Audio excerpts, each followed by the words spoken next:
My name is Evelyn. I'm 32 years old and live in a small town in Vermont with my husband. His name is Lucas. We've been married for almost 6 years, and if there's one thing I can never forget about each of those years, it's the holidays that never truly belonged to us. From the moment we got married, I could clearly feel that Lucas's family, especially my mother-in-law Margaret, never saw me as a real member but merely as someone temporarily invited into their holiday system. Margaret is the kind of person who always speaks gently and politely in front of others, but within the family she's incredibly rigid and controlling. To her, holidays aren't voluntary gatherings, they're mandatory rituals that must be carried out exactly according to her script. Not once, and I emphasize not once, did she ever call to ask what we wanted to do for Thanksgiving or Christmas. Every time, I could already predict a call from Margaret, usually in early November, with a calm tone that carried her usual controlling undertone. "Lucas, you and Evelyn will come to my house at 3 in the afternoon. This year I'll make honey-roasted chicken.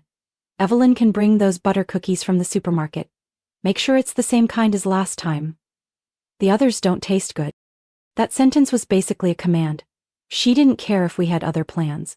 If I ever suggested something different, like hosting at our place or visiting my parents in Ohio for Christmas, Margaret would smile sweetly and say in a voice that chilled me to the bone, "Oh, Evelyn, holidays are for being with family, and you two are my family. You'll celebrate with us, or not celebrate at all." I used to think Lucas would stand up for me, or at the very least stand with me on such simple matters, but every time I brought it up, Lucas would just sigh, shrug and say, "Just go along with Mom, it's not a big deal, you know how she is.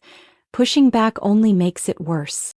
I've lost count of how many times I felt completely alone in my own marriage.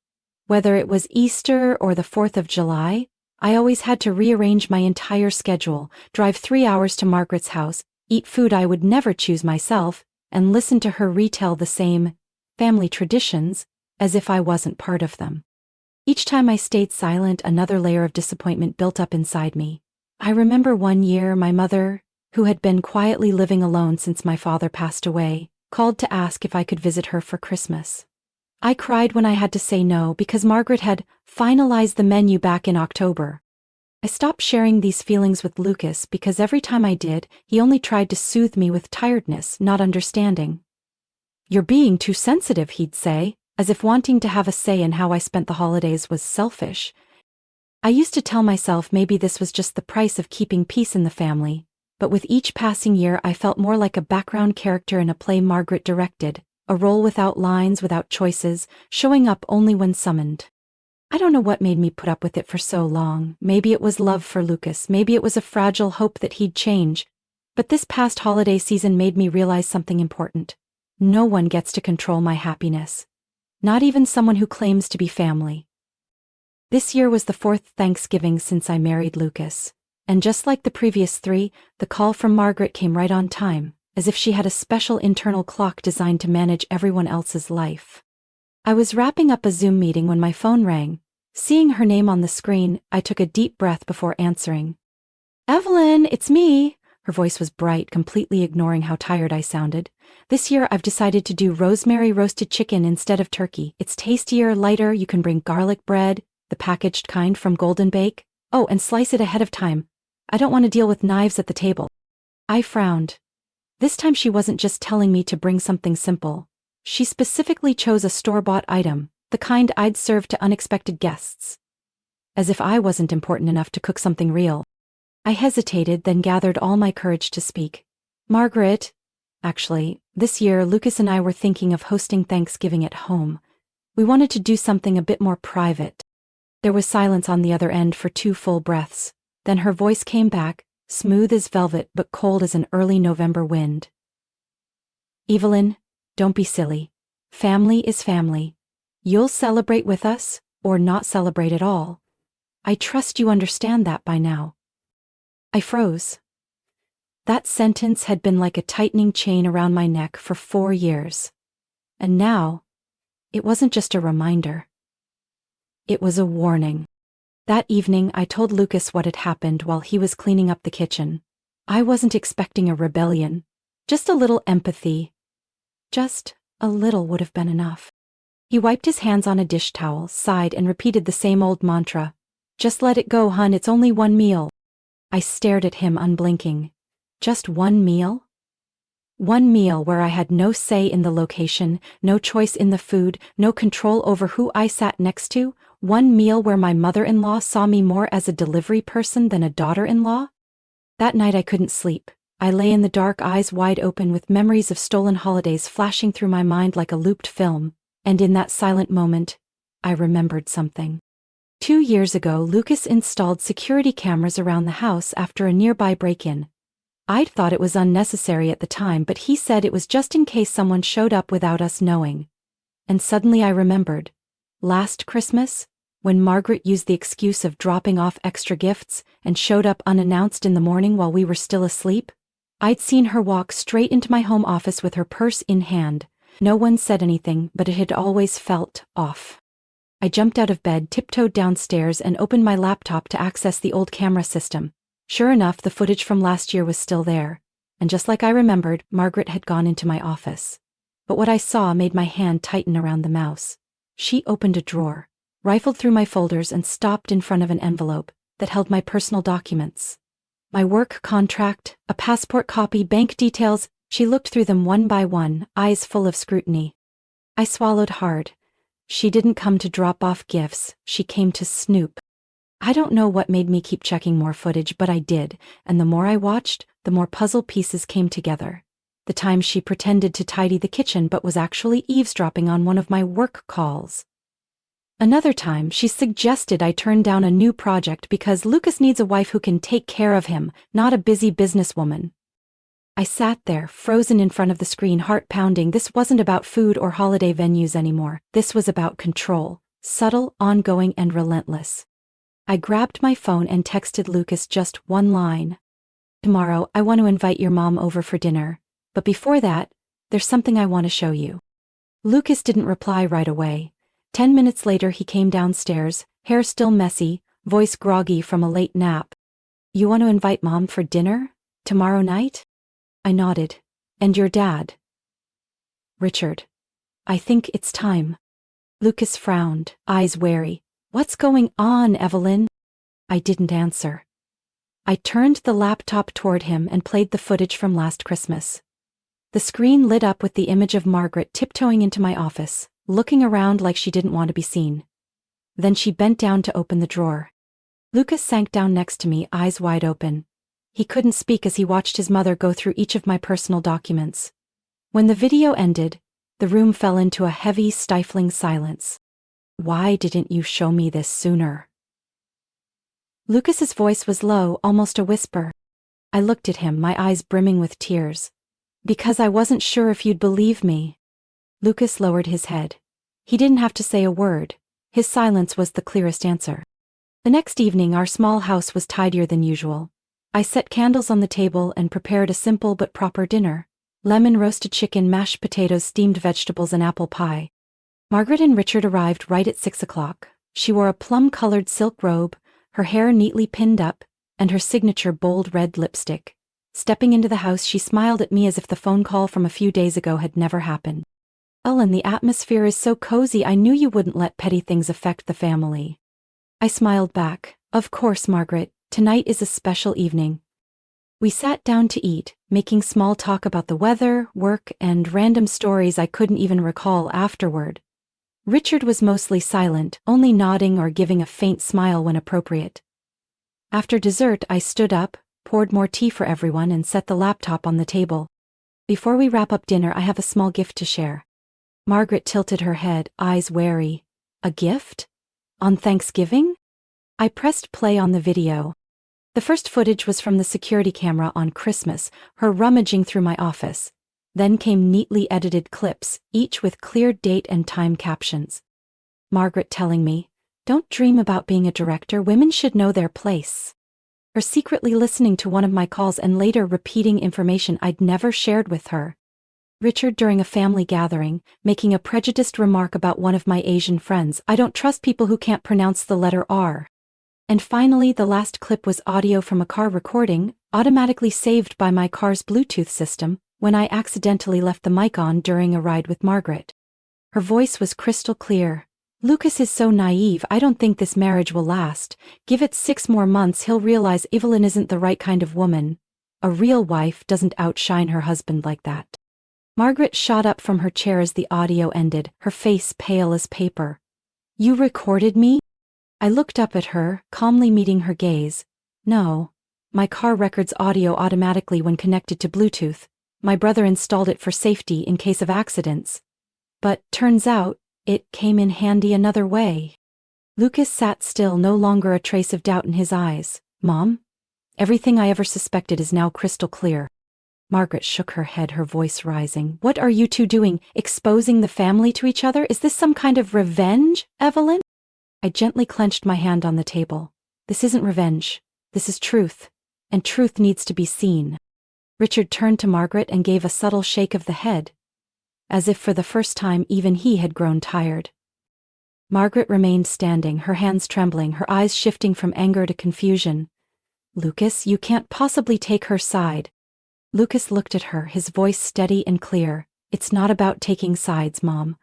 I'm standing up as the person I should have been a long time ago. The silence that followed spread through the room, heavy like early winter fog. Margaret didn't respond, but in that moment, I knew she realized her game of control had just taken its first major blow. She stayed there, hands shaking, cheeks drained of color under the warm golden light of the living room. The room was so quiet I could hear the ticking of the wall clock. She looked at me, then at Lucas, as if she couldn't believe the two people she thought were under her control had just unmasked her. You two are destroying this family, Margaret whispered, her voice breaking like she'd been deeply wounded. I sat up straight, my eyes locked on hers. No, Margaret. We're simply reclaiming what should have been ours all along. Our right to live our own lives, especially during the holidays. Richard glanced at her, quietly stood up, his shoulders slightly slumped. I'd never seen him look so drained. Like, after all these years, he too had grown weary of the family's invisible wars. Margaret bit her lip, but I still caught the flicker of panic in her eyes. It wasn't just humiliation, it was fear. The fear of losing power. This can't end like this, she mumbled, then turned to me, trying to regain her calm tone. Evelyn, if you think you can use those videos to threaten me, then... I cut her off with a faint smile. This isn't a threat, it's just the truth. If you continue trying to control, to intimidate, or cross boundaries, then those videos won't stay just between the four of us. Lucas slowly placed his hand on the table. They'll be shared with the family group chat. His voice was clear and firm, without hesitation. That sentence sliced through the room like a cold wind. Margaret blinked rapidly. For the first time that evening she couldn't hold her fake composure. I knew for someone like her, reputation within the extended family, those Christmas parties, summer reunions, her role as the perfect mother, was untouchable. She'd built that image her entire life. And now, with just one click, it could all come crashing down. Margaret didn't say another word. She turned away, pulling Richard with her as they left the house without saying goodbye. The door closed behind them, soft but heavy. Lucas sat quietly beside me for a long while. He didn't ask how I felt, nor did he try to smooth things over like he usually did. He just looked at me, and in his eyes, I saw something I hadn't seen in a long time. Clarity. You were amazing, he said softly. I'm sorry I didn't see it sooner. I simply smiled. For the first time in 4 years, I felt weightless.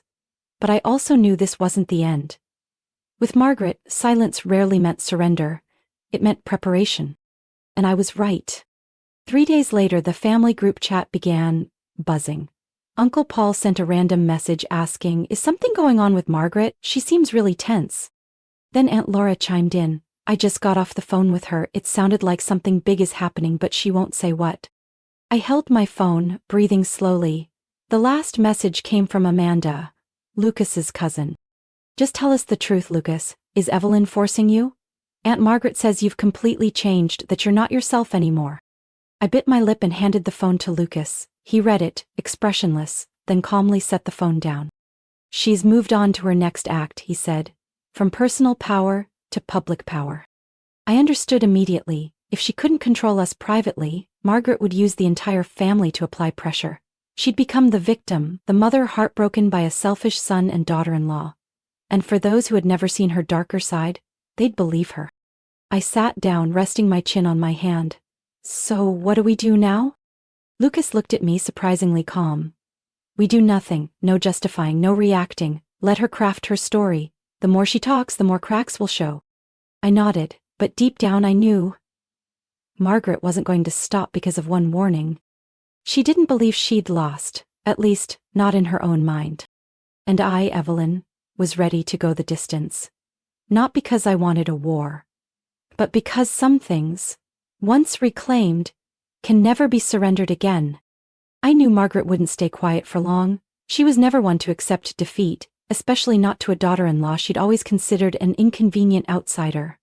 But no matter how prepared I thought I was, I didn't expect her to strike back, so publicly. On Monday morning I was making coffee when Lucas came downstairs, his face tense, gripping his phone tightly.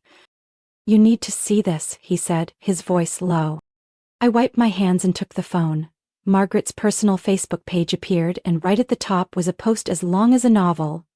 The first line made my blood run cold. "I don't know where to begin, but my heart is breaking." She wrote about a mother's pain, how she'd tried to keep the family together all these years, how she had welcomed me as her own, but then, one day, Evelyn came into my son's life and everything changed. She claimed Lucas had been pulled away from the family, manipulated, made to believe his own mother was a threat. She never mentioned my name, but anyone reading knew exactly who she was talking about. And the closing lines. "I only want my son to be happy, but now he looks at me like I'm a stranger. I don't blame anyone, I'm just heartbroken, and I pray that one day he'll wake up before it's too late." Beneath the post were hundreds of likes, heart reactions, and comments. "You don't deserve this, Margaret. Family should come first. Some people really don't appreciate what they have. Don't worry, your son will see who truly loves him." Worst of all were the comments from Lucas's own relatives. Aunt Helen wrote, "Lucas used to be such a loving young man, now he seems like someone else. I'm heartbroken, Margaret." Uncle Mark added, "He let a woman split the family apart, unbelievable." I held the phone, my fingers clenched so tightly they turned white. Lucas looked at me, his face steady like a rock in the middle of a storm.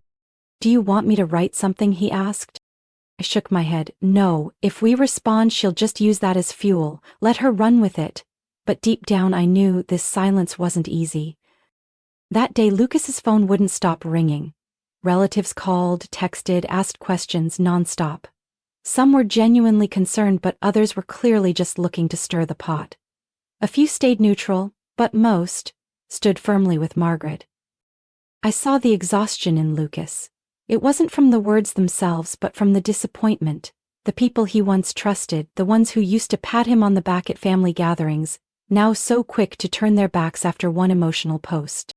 That night we sat in silence. Lucas held his phone, reading the accusations over and over, his eyes growing darker with each line. Finally, he said something I didn't expect. "Maybe you were right. Maybe Mom never really loved who I am. She only loved the version of me she created." I placed my hand on his. "And now that you've stepped outside that mold, she'll do whatever it takes to regain control." Lucas nodded, eyes staring off. "But this time, she's not going to win."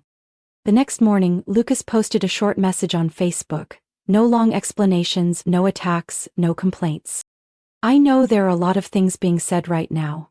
I don't blame anyone. But I also won't let anyone define my life anymore. If you want the truth, come talk to me. If not, please don't judge based on one side. I'm okay, and I'm happy." The post caused a brief pause in the storm, but then things flared up again, this time in a different way. Some people started to ask questions. A few relatives, like Lucas' cousin Ben, sent private messages. "You got video? I've heard rumors, but if it's real, this is bigger than I thought." Lucas didn't respond. We decided to wait. But I knew the moment someone started wondering what they haven't seen, the perfect image Margaret had built was starting to crack. I didn't feel triumphant. I just felt relieved. Still, I knew one thing for sure. Margaret wasn't stopping here. For her, public embarrassment on social media wasn't as devastating as losing control over her son. That night, as we sat in the living room with nothing but the sound of wind at the window and the warm light on the wall, Lucas held his phone for a long time without dialing. His thumb hovered over the name Mom. Then he exhaled, like bracing himself for a conversation with no exit. Are you sure I should call her now? He asked, still looking down. I nodded slowly. The longer we wait, the more she'll think she's right. Lucas pressed his lips together, then hit the call button. The phone barely rang 3 seconds before Margaret answered. Lucas, she exclaimed, voice full of joy and anticipation. I knew you'd call, I just knew it. Lucas cut her off, voice steady but cold. Mom, I'm calling about the Facebook post. Silence for one breath. Then a long sigh, weighted with manufactured sorrow. I don't even know what to say. I'm just heartbroken, sweetheart. You've pulled away from me like I'm a total stranger. Lucas didn't budge. You're twisting things, and you're misleading people, you know that. On the other end, Margaret began to sniffle. How could I not be heartbroken seeing my own son turn into someone I don't recognize? How could I not be heartbroken watching a woman drive a wedge between you and your own family?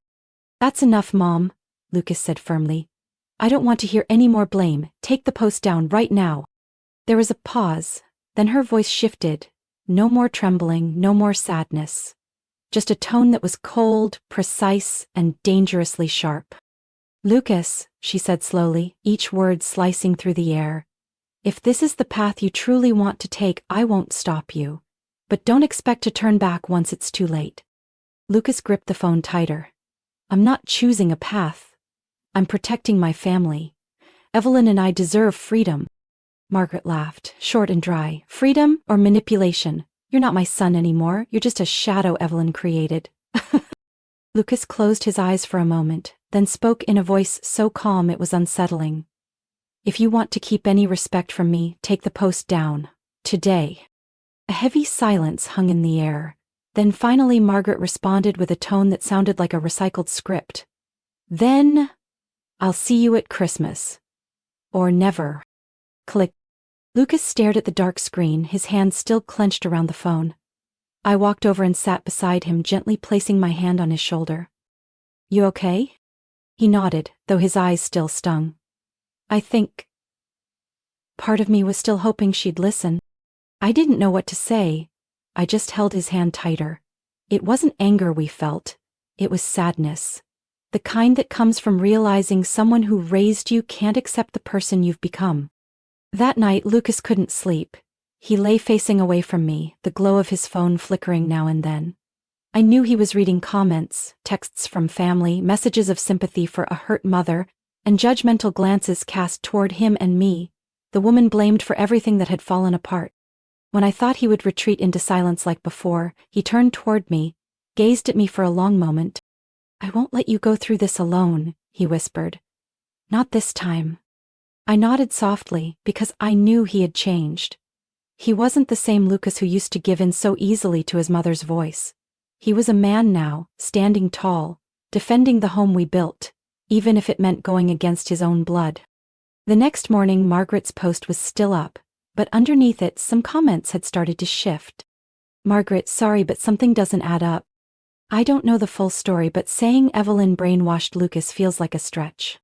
If Lucas chose silence, maybe we should leave them alone. One by one, the cracks appeared in a wall that once seemed unbreakable, and I knew those cracks would only grow, not because of retaliation, but because of truth. Still, deep down, I felt it clearly. Margaret wasn't backing down. To her, this wasn't just about losing her son. It was about losing power, reputation, the mask she wore. I was steeping tea in the kitchen when the doorbell rang, faster, more urgent than usual.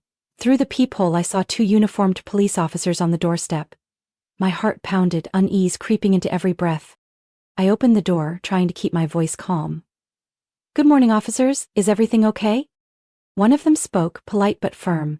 Ma'am, we received an anonymous call reporting possible emotional abuse at this address. We need to check in and make sure everything's all right.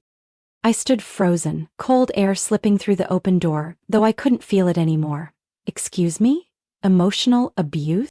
The other officer glanced inside. You're welcome to invite us in, or if you prefer, we can talk outside. I took a deep breath. My husband Lucas is at work. I'm home alone. We understand, but we still need to make sure everything is okay. I let them in, my hand slightly shaking as I opened the door wider. They looked around carefully. The living room was tidy, the kitchen spotless, nothing out of place. One of them asked a series of questions about my work, my relationship, our daily routine. I answered each one, briefly but clearly. Finally, the officer jotted something down in his notebook, then gave a small smile. Nothing here raises any red flags. This might just be a misunderstanding or someone trying to stir up trouble. I didn't need to guess who it was. As soon as the door shut behind them, I pulled out my phone and dialed Lucas. He answered almost immediately. "Are you okay?" His voice was tight with concern. "The police just came to the house," I said, every word hitting like a drum. "Someone reported that I was being emotionally abused." Dead silence. Then, Lucas spoke, voice lower than usual. "Mom." "You think so?" I asked, though I already knew the answer. Lucas didn't hesitate. "I'm sure." That night, Lucas didn't call her. He sent a message, just one. "Mom, did you call the police to our house?" The message was marked "Read" at 9:47 p.m., but no reply came. He waited an hour, then another. Finally, he called. Margaret answered in her usual tone, tired, wounded, full of unspoken meanings. "Lucas, I was just about to call you." "So you called the police to our house?" Lucas cut in, no greeting. Silence. Then a long sigh, as if she were deeply hurt by being misunderstood. "Oh, Lucas, how could you think I'd do such a thing? I just told a friend that I was worried. Maybe she misunderstood. I didn't call anyone." Lucas closed his eyes. "You think sending the police to my house is going to wake me up?" Margaret let out a weak laugh. "Don't blow things out of proportion, sweetheart. Lucas cut her off. "You're cut off from now on." On the other end, the facade dropped. Margaret's voice turned ice cold. "Lucas, you're doing this because of her, aren't you?" "No, because of you," he replied simply. Then he hung up. No goodbye, no promise. Not a second of hesitation. Lucas blocked Margaret's number, blocked her on Facebook, blocked Richard's number too, along with his cousins. The ones who had been sending him vague texts like, "Your mom is so heartbroken," and "Think this through before it's too late." After everything, Lucas posted a single status on social media. "No one has the right to use love as a weapon. Real family doesn't control, they love. And I've chosen love." I didn't say anything, just watched him from the couch as he typed. That's when I realized the man sitting in front of me was no longer the Lucas from a few months ago. The one who always gave in? Always avoided conflict out of fear of upsetting his mother? This was someone else. Someone who had chosen to grow up, to stand up to what's wrong, even when it came from the person who gave him life. And deep down I knew, Margaret wouldn't let go easily, but this time, Lucas and I would face her, together. No backing down, no fear. Only one question lingered in my mind: if she was willing to send the police to our home, what would her next move be? Margaret was never the type to give up, and after that final phone call with Lucas, when he firmly cut off all contact, she seemed to enter a new phase of the battle. Within less than a week, both mine and Lucas's phones were flooded with messages from relatives. Some were gentle, seemingly concerned. Others were outright accusatory. "Miss Evelyn, I don't know what's going on between you and Aunt Margaret, but Lucas is her son. Blood is still blood.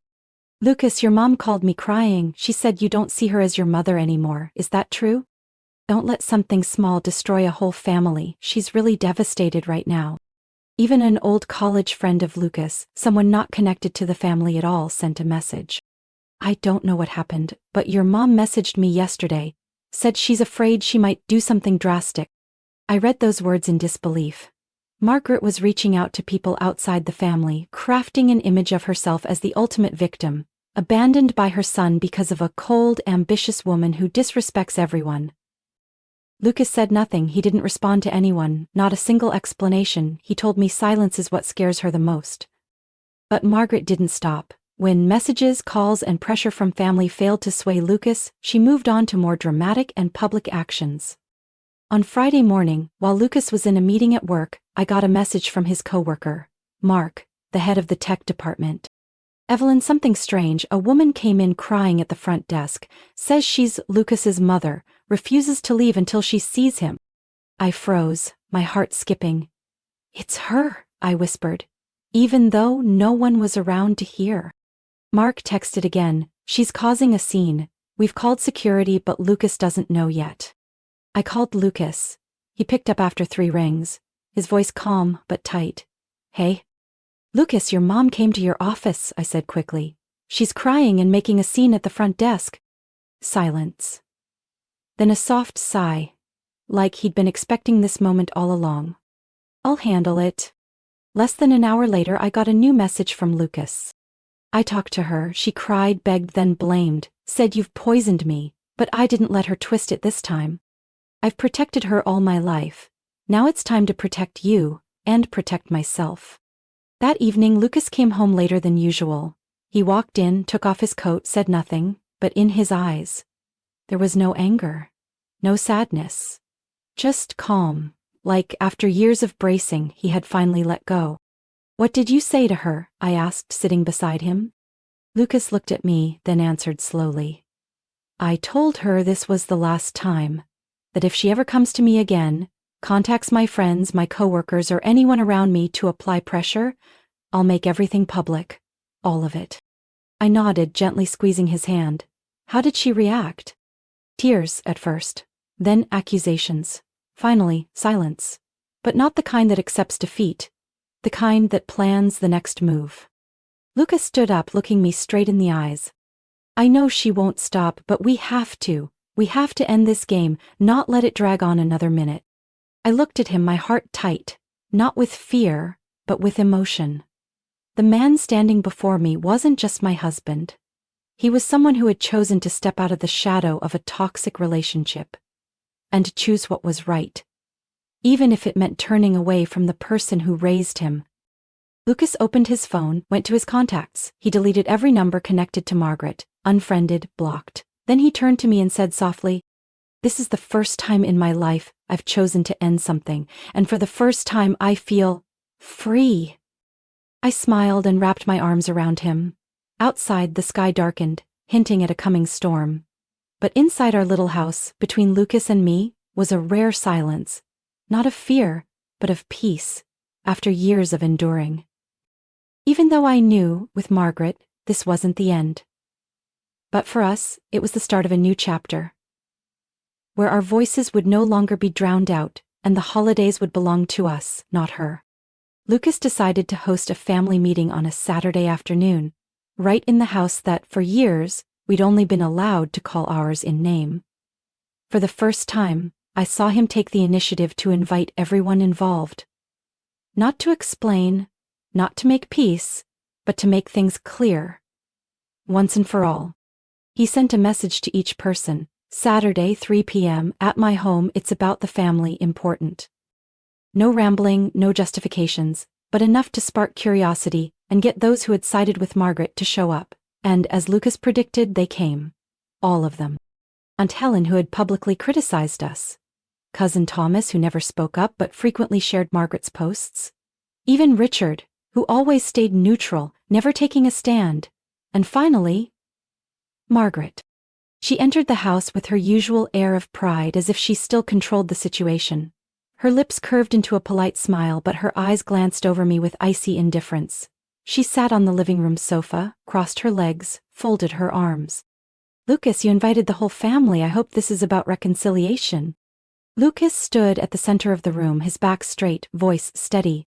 "No, Mom, this is about closure." The room fell silent, as if all the air had been sucked out. Every eye turned toward Lucas. He pulled a USB drive from his pocket and plugged it into the TV. The screen lit up with a folder labeled, "The Truth." I had helped him organize everything. Security footage, car audio, messages Margaret had sent. All clearly edited, time-stamped, unaltered. The video opened with Margaret walking into my office, rifling through my things. Then cut to her sitting in the car, coldly saying, "Lucas will realize soon enough that Evelyn isn't the kind of woman he needs. A real wife would never try to outshine her husband." Then came a series of messages she had sent to family and Lucas's friends, filled with vicious words about me, and finally a recording of her berating Lucas for refusing to attend Christmas dinner. "You're so ungrateful. It's all because of that girl. I should never have given birth to you." When the recording stopped, no one in the room spoke. Even Aunt Helen, Margaret's staunchest defender, lowered her eyes. Lucas took a deep breath and turned to face his mother. "This is the truth you tried to hide, and today I'm done hiding. You've manipulated me my whole life, used love as a weapon, tears as a shield. You don't love me, you love controlling me." Margaret's expression held, but her hands clenched, knuckles turning white. Lucas went on, his voice lower. "I'm not a bad son for defending my wife. I'm not selfish for choosing my own happiness over your control. And Evelyn, she didn't break this family, you did." Margaret shot to her feet, voice shrill. "Enough. Is this how you treat your mother, in front of everyone?" Lucas didn't flinch. He simply said, "You're not the victim here." Silence swept the room again, then Lucas turned to the others. "I don't need anyone to agree with me, I just want everyone to know the truth, and from now on if you choose to believe lies, I won't explain myself." Lucas turned back to Margaret, his voice calm but resolute. "Evelyn and I will live our lives. No more control, no more manipulation, no more you. So Margaret, please leave our home." She stood frozen, her lips trembling. For the first time I saw her without her usual composure. Only confusion, anger, and maybe a little fear. "You'll regret this," she whispered. Lucas didn't answer, he simply turned, walked to the door and opened it. "Have a nice day, Mom," he said, gently but firmly. Margaret walked out, Richard quietly following behind. No goodbyes, no one saw them out. The door closed behind them like a final period at the end of a sentence.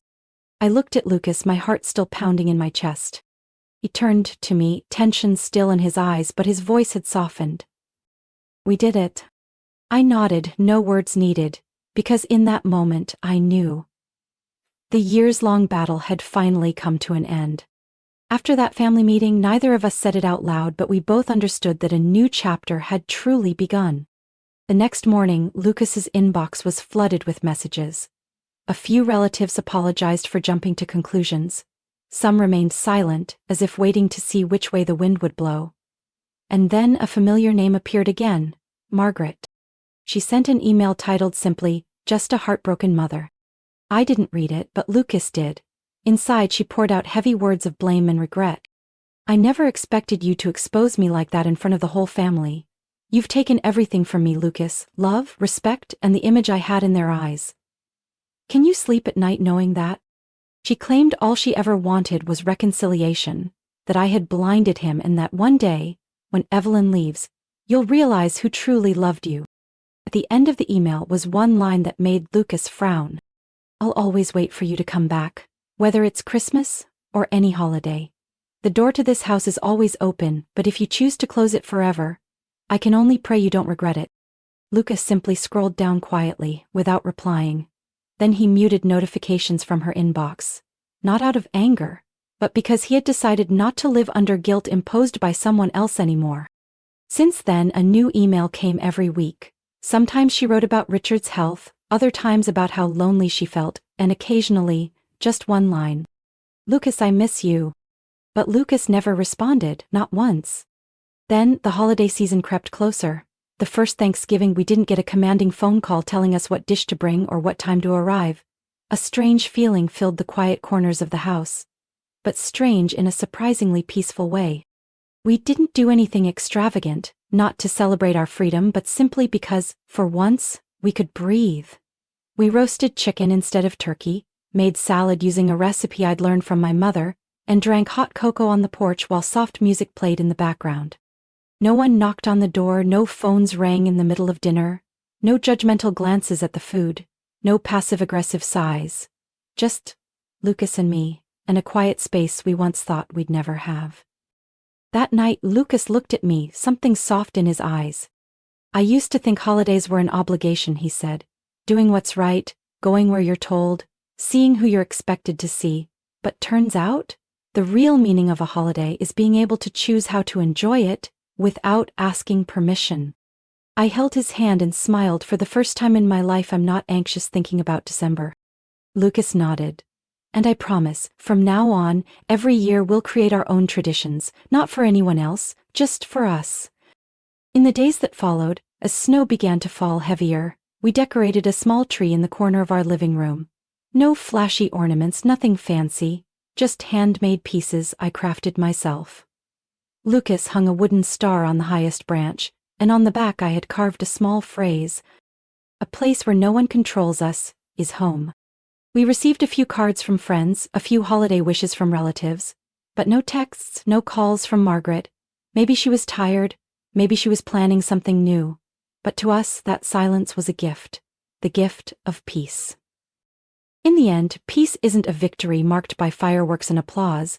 It's sitting next to the one you love in a home that's truly yours without measuring every word, every glance. It's having dinner without checking your phone. It's not being forced to choose between family and self-respect. And that's what Margaret never understood. Power will never be stronger than peace. That year, as we sat on the couch under a blanket, watching an old movie we both knew by heart, I realized something. No one has to lose. No one has to be hurt. But sometimes, the wisest move is walking away from a battle you never should have been in to begin with.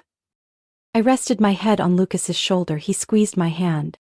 We didn't need to win with words. Because the greatest victory is a life no one else gets to control. From my own story, I realized not everyone who wears the label family truly loves and respects you. Some relationships slowly make you lose yourself just to keep someone else satisfied. But when you dare to step out of that control, set boundaries, and choose peace over pretending, your voice, your worth, and your joy return to you. Love does not come with control. And freedom will always be the greatest victory. What do you think about Evelyn's story and her journey to reclaim peace? Share your thoughts in the comments below, and don't forget to follow the channel for more emotional and meaningful family stories to come.